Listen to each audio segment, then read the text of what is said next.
Hello, അപ്പോൾ ഞാൻ ഇന്ന് കോഴിക്കോട് പ്രൊജക്റ്റ് വർക്കിന് പോവുകയാണ്. അപ്പോൾ അതിൻ്റെ കുറച്ച് ക്ലിപ്സും വ്ളോഗൊക്കെ എടുക്കാൻ വിചാരിച്ചു.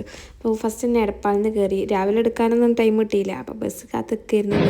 ബസ്സിൽ കയറി ഇതിൻ്റെ ഫ്രണ്ട് അനക്കമ്പടത്തിന് കയറാണ്ട് പിന്നെ വണ്ടി എടുത്തിട്ടൊന്നുമില്ല. ഇനി എടുത്ത് എപ്പോഴാണാവും. ഒരുപാട് ലേറ്റ് ആയിരുന്നു ഓൾറെഡി. ട്രെയിൻ എത്തിയാൽ മതിയായിരുന്നു. ഫസ്റ്റാണ് രാവിലെ ഈ കടന്നു തുറന്നിട്ട് ചില്ലറ വെക്കാനാണ് ഈ പാടാണ്. ഫൈനലി റെയിൽവേ ടിക്കറ്റ് എടുത്തു.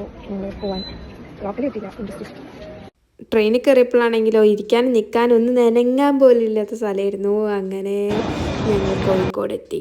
അങ്ങനെ യാത്ര ഇറുക്കി പിടിച്ച യാത്രയിൽ കോഴിക്കോട് ഞങ്ങൾ നേരത്തെ എത്തിയോണ്ടെങ്കിൽ നാളെ പോകാൻ വിചാരിച്ചു. എന്നും കാരണം ഞങ്ങൾ എവിടെ ഇവിടെ അടുത്തുള്ള മഴ അപ്പോൾ മാറ്റി പിടിക്കാം ലെഫ്റ്റ് പോകാൻ വിചാരിച്ചു. അങ്ങനെ ഞങ്ങൾ മഴ പോയിട്ട് കുറച്ച് ഡ്രസ്സൊക്കെ നോക്കി വെച്ചു. നല്ല അടിപൊളി കളക്ഷൻസ് ഒക്കെ ഉണ്ട്. ഈ ഡ്രസ്സൊക്കെ ഭയങ്കര ഇഷ്ടമായി. പക്ഷേ അതിന് 1000 സംതിങ് ഉള്ളതുകൊണ്ട് ഞാൻ വിളിച്ചു. ഞങ്ങൾ അവിടെ നിന്ന് ഡ്രസ്സ് നോക്കി.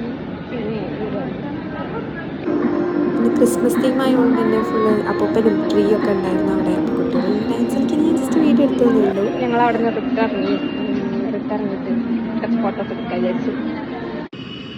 ഞങ്ങൾ അവിടെ നിന്ന് റിട്ടിറങ്ങി കുറച്ച് ഫോട്ടോസ് ഒക്കെ എടുത്ത് കഴിഞ്ഞ് ഞങ്ങൾ ഇനി ക്ലാസ്സിന് കയറാൻ പോവാം.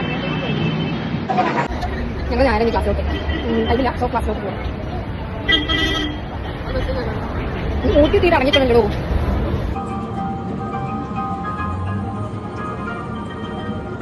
ഞങ്ങൾക്ക് ഇന്ന് കോഡിംഗ് ഒക്കെ തുടങ്ങിയത്. അപ്പോൾ കുറച്ച് കോഡിങ്ങും കാര്യങ്ങളൊക്കെ ചെയ്യാണ്ടായിരുന്നു പ്രൊജക്റ്റിൻ്റെ. അപ്പോൾ അതൊക്കെ കഴിഞ്ഞു റിട്ടേൺ ഇറങ്ങി.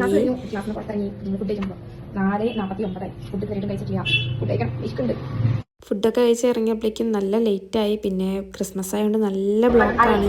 ഓടി കതിച്ച് വന്നപ്പോഴാണെങ്കിലോ ട്രെയിൻ ലേറ്റും. ലേറ്റായിട്ട് ഇരിക്കാൻ സീറ്റ് കിട്ടി. എന്തോ പറയാണ്, അല്ലെങ്കിൽ ഒന്നും നിൽക്കാം. പിന്നെ കുറച്ച് കഴിഞ്ഞപ്പോൾ ആരും ഇല്ലാത്തതുകൊണ്ട് വിൻഡോ സീറ്റ് കിട്ടി. അങ്ങനെ കുറച്ച് പ്രസനൊക്കെ കാട്ടി അപ്പോഴേക്കും കുറ്റിപ്പുറമൊക്കെ എത്തി. കുറ്റിപ്പുറത്ത് എത്തിയപ്പോൾ ഒരു ആശ്വാസം. കുറ്റിപ്പുറത്ത് നേരെ ഞാൻ ഷോപ്പിലേക്ക് വന്നു അച്ഛൻ്റെ. പിന്നെ അവിടെ കുറച്ച് നേരം നിന്നു. ഷർട്ട് എടുക്കാം, കോഴിക്കോടൊക്കെ പോകണല്ലേ. അങ്ങനെ ബ്ലാക്ക് നോക്കി. പിന്നെ നമുക്ക് അതും നോക്കാണ്ട്. ആ ഷർട്ട് 2 ഷർട്ട് അടച്ചു. ഞാൻ രാവിലെ ഇറങ്ങിയതാ. ഇതാപ്പോ 9 മണിയായി എത്താൻ. തലവഞ്ചിട്ട് വിളിച്ചു. ഇപ്പൊ നാളെ ഈ നേരത്തൊക്കെ ഇപ്പൊ എന്നും ഈ നേരം വീട്ടിലെത്താം. വന്നപ്പോഴേക്കും നല്ല തലവേദനയായിരുന്നു. അപ്പം നമ്മുടെ വീഡിയോ ഇത്രയേ ഉള്ളൂ. ബൈ. അടുത്ത വീഡിയോ കാണാം.